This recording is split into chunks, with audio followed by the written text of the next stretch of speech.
what I like to tell people is that we are in the middle school dance portion of AI.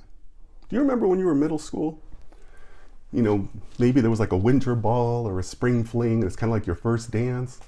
And you kind of work yourself up with anxiety, right? Like, oh, I don't know how to dance. So I'm going to be terrible at it. There's other kids that are going to be dancing. I'm going to be the only one not dancing.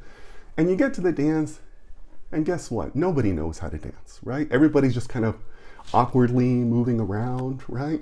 You know, even the cool kids who swore up and down that they were going to dance all night, including the slow songs, they're not very good, right?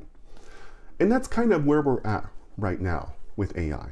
AI is in this middle school dance period where all of us globally, you know, all of humanity is kind of just awkwardly working with AI, trying to kind of, sort of find our way with it, but none of us are really any good at it.